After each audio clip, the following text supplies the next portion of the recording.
Hamilton County Board of Election. Today is May the 12th, 2020, and we're going to begin the meeting approximately at 8:30. Like to have everyone stand with the Pledge of Allegiance. And Sherry, can you lead us in the pledge, please?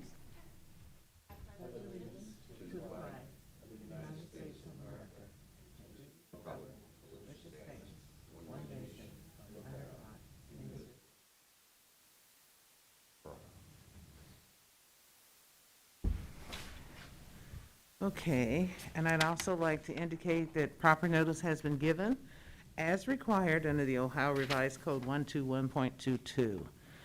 And we're going to begin with approval of our board meeting minutes from April the 28th, 2020. Everyone should have received a copy of those minutes. Any changes or any revisions? I've got nothing. I'll go ahead and make a motion to approve the board meeting minutes from the April 28th, 2020 board meeting. I'll second that motion. Any more discussion? All those, wait a minute, I just saw something. All those in favor? Aye. Aye. Aye. Anyone opposed? That motion is carried. Next, we have approval of ballot remakes. I'm going to turn it over to you, Sherry. Yes, Krista Criddle, our operations administrator, and Jeremy Jamar, election specialists, are prepared to present the remakes. These are from absentee ballots that arrived after April 28th, but by the deadline of May 8th. Okay. Thank you.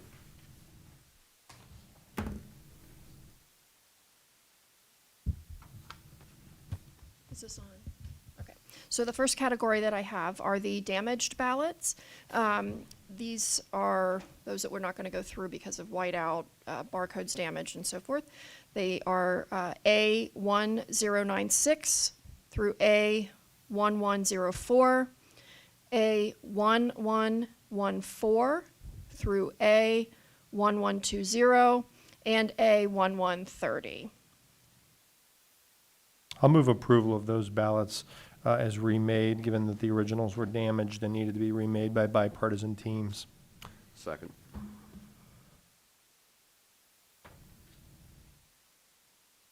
Any discussion? That motion carries. We need a vote, I think. We didn't vote, I don't think, did we? Yeah, we need a vote. Oh, well, I thought I said all those in favor. All those, any more discussion? All Aye. those in favor? Aye. Aye. Aye. Anyone opposed? That motion carries. Sorry, gentlemen. No problem. The next category are our UOCAVA ballots. Those are ones for overseas citizens and military. Those are A1112 and A1113. It's just two ballots that meet that category then. I'll move approval of those two ballots, A1112 and A1113. Any discussion? All Second. those in favor? I mean, Aye. I need a motion. You made the motion, I second. Okay. Sorry. All those in favor? Oh, we made a motion. That motion carries. Whew, I got to get it together this morning. Okay, next. Can we stop? Did you get a roll? Did you get a vote on that last one? Okay, good. There was some hesitation, so thank you. The next category are those that are improperly marked. They may be a different color, wouldn't scan properly through them, some check marks and so forth that we felt we needed to remake. Those were A1121 through A1127.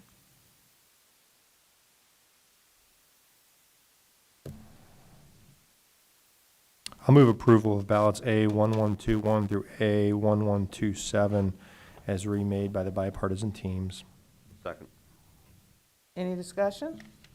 All those in favor? Aye. Aye. Anyone opposed? That motion carries. The next ballot that we have for you is, this is in one of our, it's a Sims Township ballot, that are two-sheet ballots, but they returned the first page of one ballot, and the second page it was a different ballot. The two sheets didn't match. They probably switched it from someone in their household. And so in order for that to count as a complete ballot, we needed to remake that, and it's A1129. And it was in the same household, so the races were identical, I would It presume. was the same ballot that the person had. It was the exact same precinct, exact same party Right. ballot. It was just, the two sheets should match to make one complete ballot, and that happens sometimes that people get them mixed up. Correct. Okay. I'll move approval of ballot A1129 is remade. Second. Any discussion? All those in favor? Aye. Aye. Anyone opposed? That motion carries. Thank you. The next category are those that had stray marks on them that could, a smear or a stray mark in a contest box that could preclude the ballot from being able to scan properly. And these are A1131 through A1133. Again, I know the stray marks sometimes can be a closer call. These were not. These were That's reviewed by correct. bipartisan teams, no disagreement. That's correct. I'll move approval of those three ballots, A1131 through A1133 as remade. Second. Any discussion? All those in favor? Aye. Aye. Anyone opposed? That motion carries. The last category that we have, these are ballots that we had sent the wrong ballot to someone. We had resent them a correct ballot, and they didn't send back the updated ballot, as this happened earlier. So the ballots are mismatched on which precinct or party ballot. And so what we did, since we did not receive a corrected ballot back from them, is we remade what we could off of the ballot so that they do have a cast vote. So you remade off of this Correct. over to this. Correct. What was the problem, though? So initially, we realized that they had received an incorrect ballot. Okay. These folks, we sent them a corrected ballot. A lot of people did send back the corrected ballot. These individuals never did. So we, in order for them to actually we counted or cast the ballots, the contest that we were able to on their corrected precinct So they ballots. voted the original erroneous ballot, and we just Correct. fixed it when we got it here? Yes, that's Fair correct. enough, okay. And that's A1105 through A1111. And then there's a ballot A1128. All right. That series of ballots, A1105 and A1111, and then the additional ballot of A1128, I'll move approval of those ballots as remade. Second. Any more discussion? All those in favor? Aye. Aye. Anyone opposed? That motion carries. Thank you. That's all we have. Thank you. Thank you very much, both of you. Next, I'm going to turn it back, continue with you, Sherry. It's a provisional ballot report. Yes, inside each one of your packets, you have a staff summary recommendation regarding the provisional ballots cast in the 2020 primary election. The provisional verification envelopes were verified by bipartisan teams according to Secretary of State directive and board policy. There was a total number of 4,316 provisional ballots issued in the primary election. Of those, 3,104 were returned voted by the voters. So remember, this was unique, this election, in which we mailed provisional ballots to the voters. So not all of those voters who received a provisional packet returned the ballot. We then have those separated by those the staff is recommending to accept and those that staff is recommending to reject, again, according to Secretary of State directive. I think the board typically reviews the rejected provisionals first by category, and I can go through those one by one, if that's the Yes, pleasure of the board. I would like you to do that, please. You want to make a motion on the accepted first, just to knock that out, or do you want to go through the? I believe historically, we've gone through the rejected, Okay, and then there's two for the board's review, okay, and then move to the accepted. fair enough. Mhm. So there were 249 provisional ballots returned by both voters who are not registered in the state of Ohio. I'll make a motion that we reject the 249 voters who were not properly registered in advance of Election Day. Just to be clear, though, as I make my motion, does their provisional envelope register them? It does. Okay, so those 249 people will be properly registered for the November election, assuming all the information matches up. Correct. And if it doesn't match, we contact the voter and send them a registration form. Okay, bad news is they couldn't vote in the primary. Good news is they'll be registered. Correct. Okay, that's my motion. I'll second. Any more discussion? All those in favor? Aye. Aye. Anyone opposed? That motion carries. 7 provisional affirmation envelopes did not contain a signature by the voter, and that is required. With the missing signature provisionals, I'll move that we reject those 7 provisional envelopes. Second. Any more discussion? All those in favor? Aye. Anyone opposed? That motion carries. There were 12 provisional affirmation envelopes that did not contain an ID at all, or the ID contained on the envelope did not match what was in the board's records. And we did a thorough review of our records, and it is not a match. So it's clear, no ID means there's either the last 4 digits of your social or your driver's license number. Correct. Yeah. So I'll move that we reject those 12 ballots. Second. Any more discussion? All those in favor? Aye. Aye. Anyone opposed? That motion carries. There were 4 provisional affirmation statements in which the signatures on the affirmation envelope did not match the signature on file with the Board of Elections, and all 4 of those were reviewed by the Deputy Director, and I, 3 out of the 4 printed their name and the signature line on the affirmation statement, and a cursive style signature is on file with the board. Again, we went back and reviewed all documents and signatures that we have on file, and they did not match. All right. And under the current provisions of law, you must sign that, right? Be a Correct. signature. I'll move that we reject those 4 ballots. Second. Any discussion? All those in favor? Aye. Aye. Anyone opposed? That motion carries. There were 5 provisional affirmation envelopes received that were completed but did not contain a ballot. Wait a minute, can you repeat what you just said? There were 5 provisional envelopes that were received by the board, but there was no ballot inside the envelope. So they completed the envelope and returned that, but did not return a voted ballot. And that does happen sometimes. Yeah, it sure does. Okay, interesting. All right, so in that category, I'll move that we reject those provisional ballot envelopes, since there's not a ballot to reject, but I'll second. Any discussion? All those in favor? Aye. Anyone opposed? That motion carries. There were 5 provisional ballots received where the voter had requested and submitted an absentee. So their absentee ballot was counted, so their provisional needs to be rejected. I'm assuming in those cases, they were voting the provisional here? I believe all but one. All but one, Chuck? Yeah. So 4 out of the 5 voted here on April 28th. One actually mailed back a provisional and but all 5 of those had requested and returned an absentee. They were late arriving absentees. They arrived very close to the deadline of April 28th. all right, with that, then obviously, we don't want people voting twice, so I'll move that we reject those 5 ballots. I'll second. Any more discussion? All those in favor? Aye. Aye. Anyone opposed? That motion carries. Madam Chair. Yes.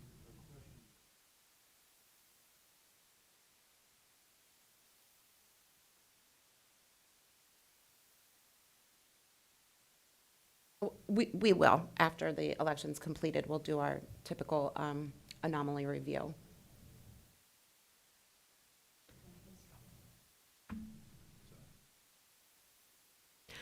There was 1 provisional affirmation statement that did not contain a printed name.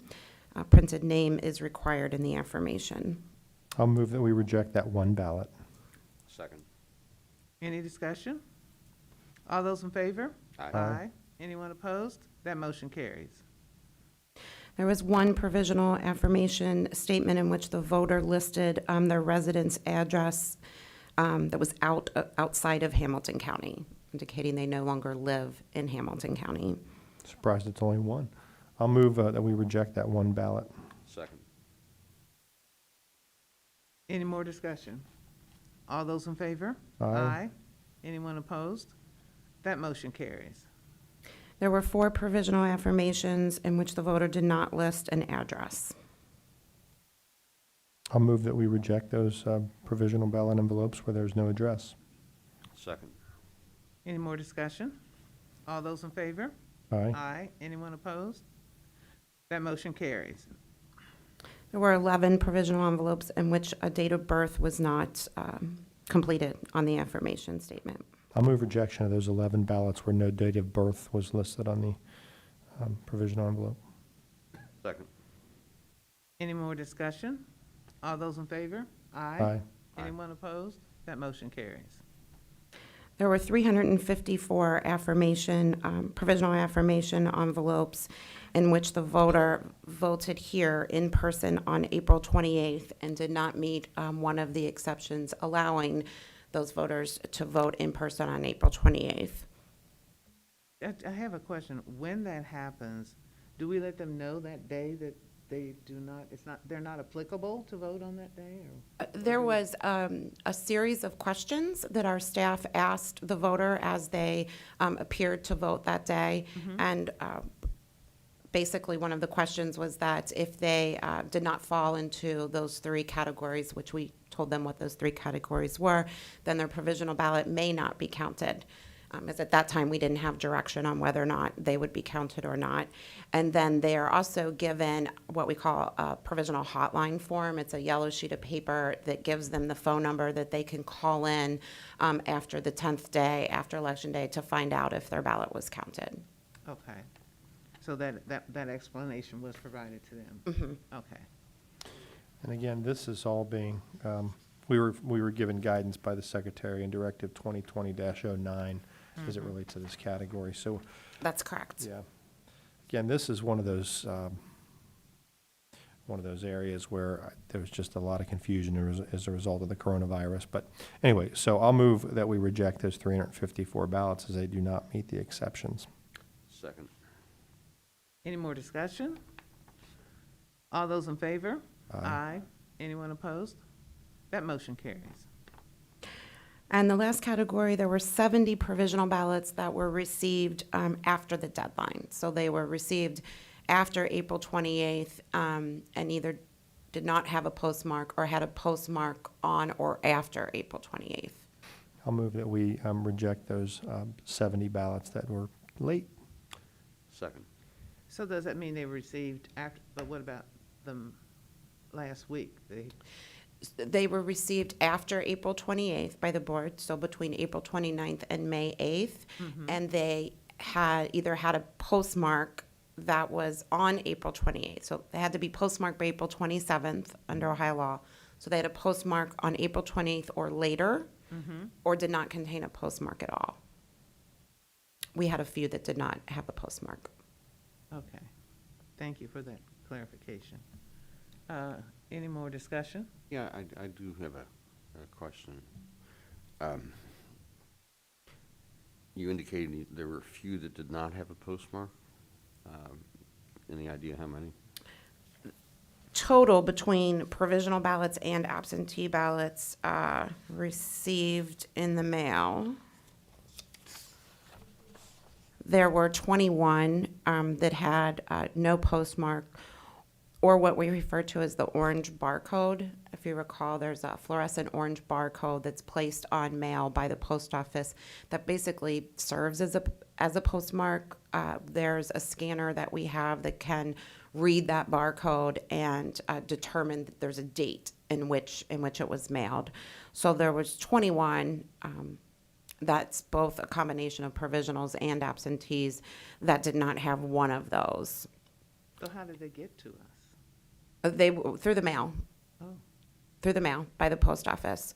And then there was a total of 37 that had a postmark, but they were smeared and illegible. You cannot read them to determine what the postmark was. And I have reached out to the regional election political coordinator. I sent him pictures of these envelopes, and he has asked if he can have the actual envelopes to research further to determine where they came from. I told him I was going to check with legal counsel, but I believe we can't release those until the contest period of the election has expired. So, but that was out of a total of 137,000 ballots that we received. It was a total of 58 that either didn't have a postmark or had an illegible. So it's 0.04% of the ballots that were processed through the mail. I Madam Chair, just- I'm sorry, Caleb.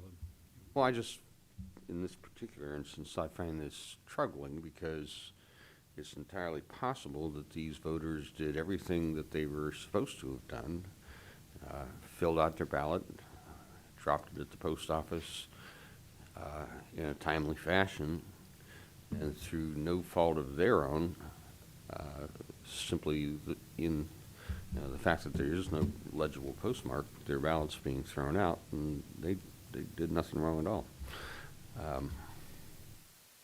It just bothers me.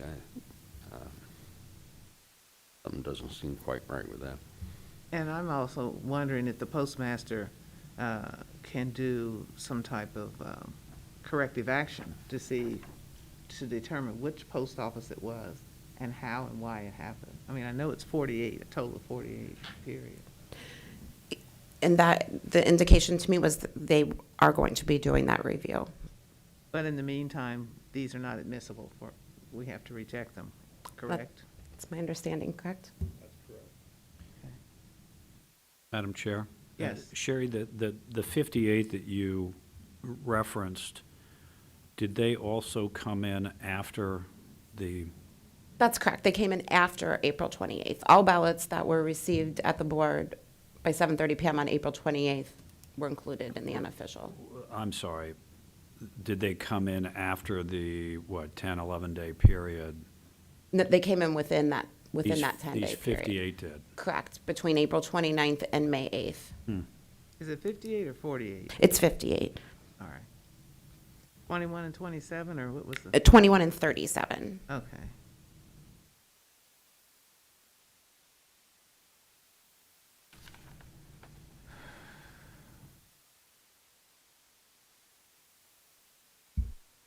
I kind of concur with you. I really do, Caleb. And I'm just putting myself, if that was me, and I did everything that I felt was the correct procedure as far as the process was concerned, and it gets hung up in the post office. So I'd want to continue to follow up with the postmaster for him to research this. He can look at them, but I understand he cannot see them. Can we screenshot them? Yes, and I actually sent him photographs of the envelopes. Okay. Yeah, at a time where we're encouraging people to vote by mail because of the current issues, it makes sense to express to them our dissatisfaction with that process. Mm-hmm. Yeah. What's that? The ones that they're rejecting you could not read. Right? I mean, it's, But I guess my concern as well is it was in the hands of the post office, there's no question. and that's where the problem is. There's no question. And you would think that they would have one or the other. They'd either have the barcode or a legible postmark. And some of the postmark, it looks like they were double struck 2 or 3 times. I mean, I've seen them. Yeah. I mean, even if the postmaster can ID the particular post office where this error occurred and can take corrective action to assure us that this will not happen and that corrective action has been taken with those particular post offices. That's what I'd like to see. There will be some you'll be able to do that on, but you're not going to be able to do it on all of them. Because when she says they're smeared, they're smeared. Okay. I mean, it looks like somebody drug their hand over the ink. That's how bad it is. The only way, and I'm not opposed, I haven't seen those, Yeah. but I'd like to after the meeting, but then you could maybe track from the address of the person. The only thing you don't know is where they actually dropped the envelope. It could have been in a neighborhood post office, it could have been somewhere else. Okay. Any more discussion? Did you make the motion? I did. I'll second, reluctantly. Any more discussion? All those in favor? Aye. That motion carries. There's two ballots listed under further review for the board. On these ballots, the month, actually in both of these instances, the voter wrote a different date of birth on the affirmation statement than we have on file. According to Secretary of State directive, if everything, all the other information on the affirmation statement is complete, the board can vote in public session to approve those two.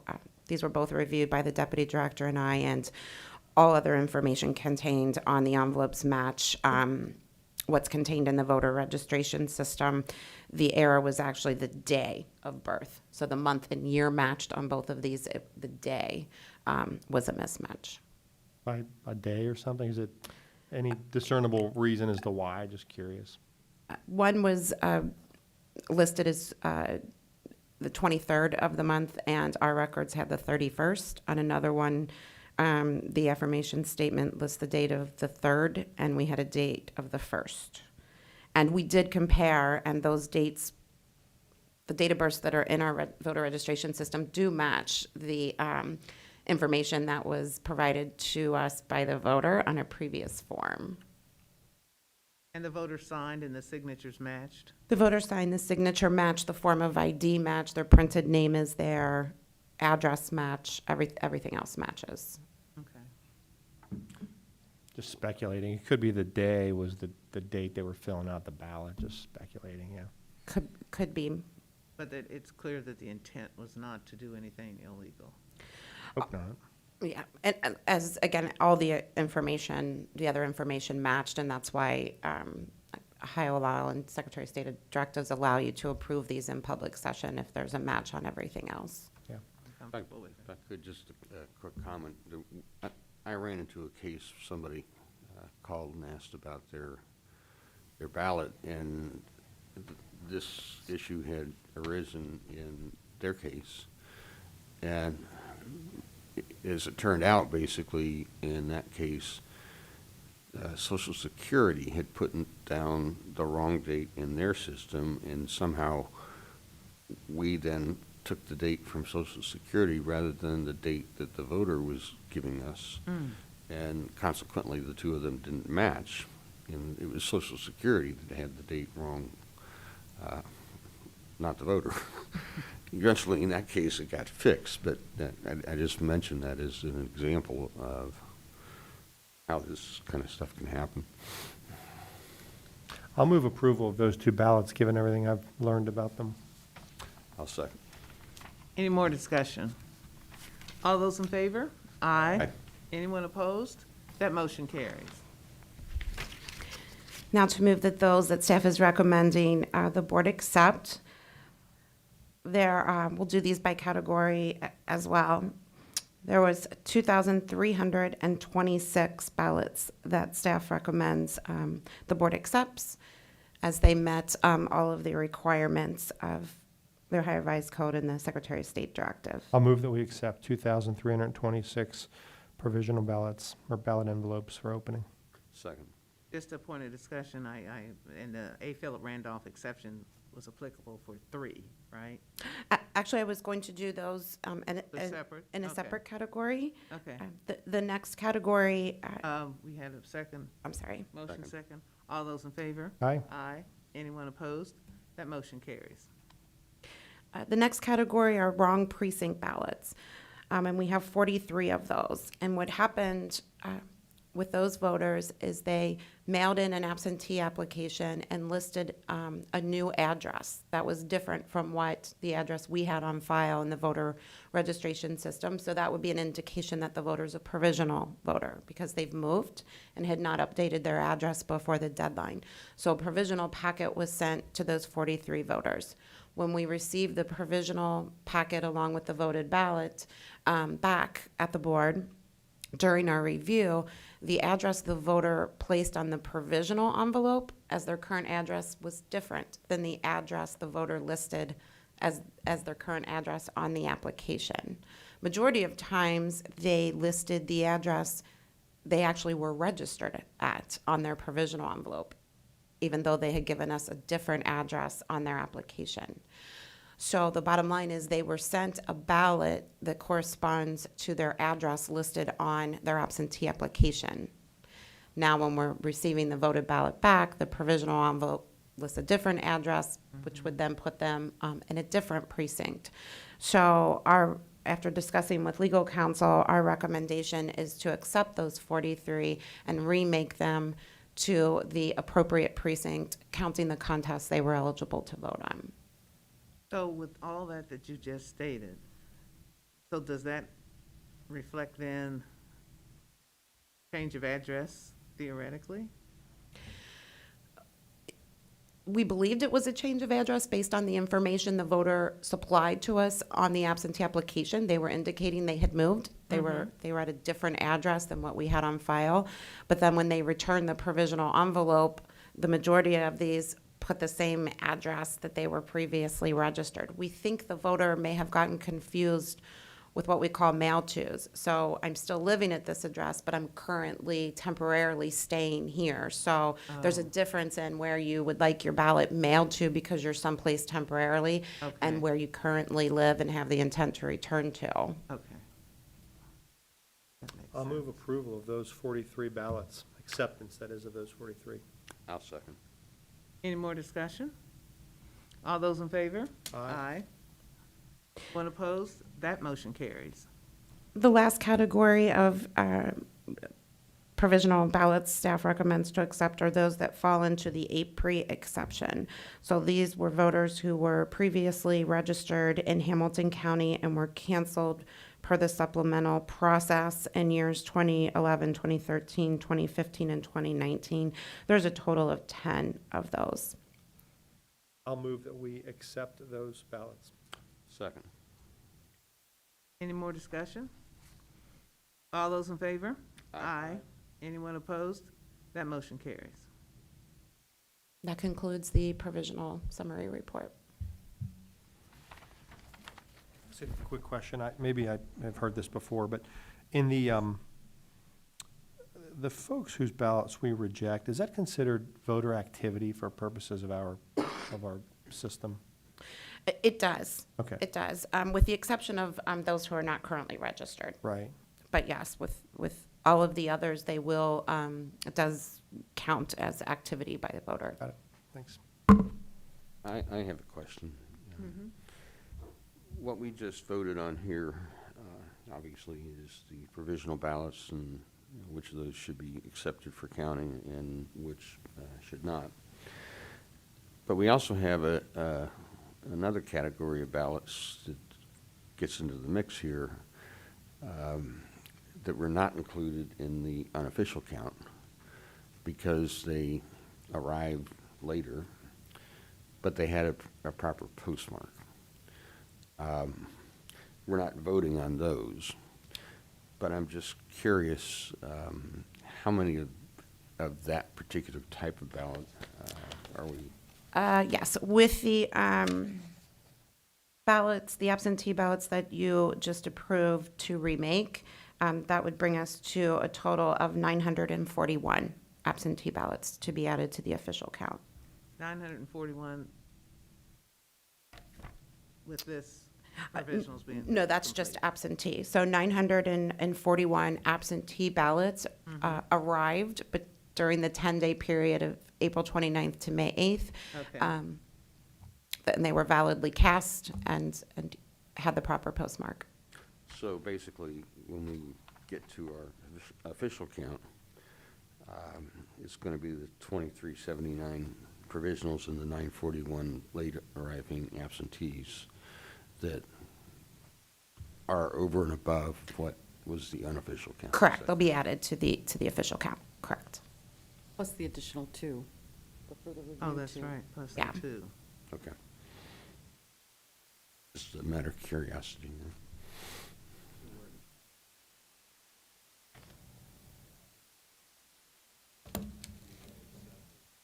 Total accepted of 23,700. 2381. Plus the two, so it's 2381. Yeah. That will be plus the 941. Okay, thank you. Plus the or does that include the 941? It's in addition to. Okay. So we have two separate categories, provisionals and absentee. What was the 9 number again? 941? 941, correct. Okay.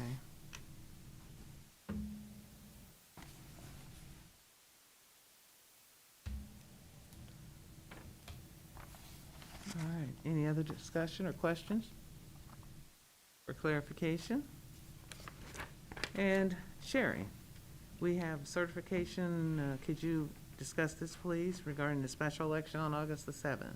Yes, we have two questions and issues that were filed for the August 7th, 2020 special election. City of Mount Healthy tax levy for fire and EMS, and Village of St. Bernard tax levy renewal for current expenses.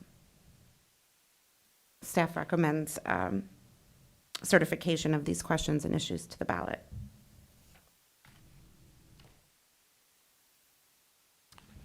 Discussion? This is I'll some- move that we, I'm sorry. No, go ahead. I'll move that we approve those ballot issues to the August 4th special election ballot. August 7th, August 2nd, sorry, 7th. August 7th. 7th. I'll second, but So it's clear, this one says August 4th at the top. Am I misreading that? Oh, apologize for problem. that. Okay, Just make sure that sheet's clear. So August 7th special election. I'll second.